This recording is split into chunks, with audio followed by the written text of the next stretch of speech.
Hello friends, మేము కొత్త car మా సార్ కొత్త కారు కొన్నారు. దానికి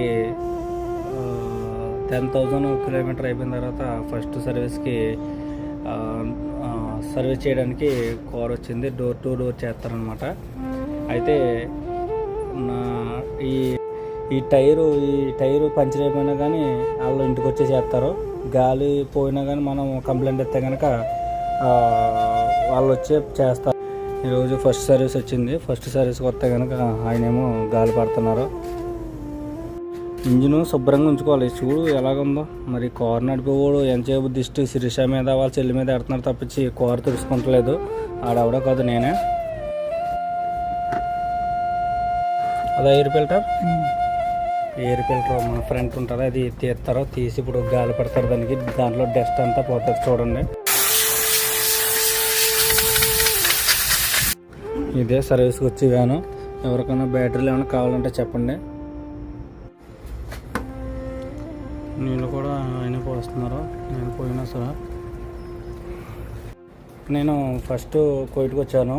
నేను ఫస్ట్లో డ్రైవింగ్ చేసినప్పుడు కూడా కొత్తగానే నడిపాను. సెకండ్ ఖత్తర్కి వెళ్ళాను. ఖత్తర్లో కూడా ల్యాండ్ క్రూజర్ నడిపాను, రేంజ్ రోవర్ నడిపాను. అయ్యి కొత్తయే.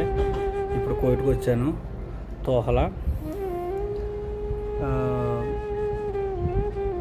అది కూడా కొత్త బండే. ఇప్పుడు కింద ఇంజిన్ ఉంటుందో ఆయిల్ తీస్తున్నారు. ఆయిల్ చూడాలి పడుతుందో. ఇది 10,000 కిలోమీటర్కి మారుస్తున్నారు. కారు కొన్న తర్వాత 10,000 కిలోమీటర్ తిరిగిన తర్వాత కారు ఇప్పుడు ఇంజిన్ మారుస్తారు అనమాట. ఇంజిన్ ఆయిల్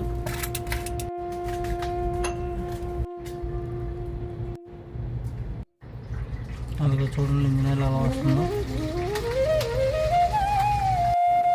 అలాగా 10,000 కోరుకున్న తర్వాత 10,000 కిలోమీటర్కి ఇంజిన్ ఆయిల్ కంపల్సరీ మార్చాలి. లేకపోతే కనుక కారు పోతుంది, అదే ఇంజిన్ పోతుంది. ఇప్పుడైతే కనుక మాకు డోర్ టు డోర్ చేయడానికి వచ్చిందన్నమాట. ఇంజిన్ అయితే కనుక ఎలా ఉంచుకోకూడదు, శుభ్రం చేయాలి. కానీ అయితే కనుక నేనైతే కనుక కారు కొన్న కాడి నుంచి నేను అసలు ఓపెన్ చేయలేదు ఇది. ఇప్పుడు దీన్ని కూడా క్లీన్ చేస్తారు ఆయన. ఇప్పుడు చూడండి, కారు అయితే కనుక పైన శుభ్రంగానే ఉంటుంది, కానీ లోపలే దుమ్మిలిపోయి ఇలా ఉంటుంది. శుభ్రం చేసుకోవాలి. కానీ నేనైతే శుభ్రం చేయలేదు. ఇదైతే కనుక ఓపెన్ అయితే చేయలేదు.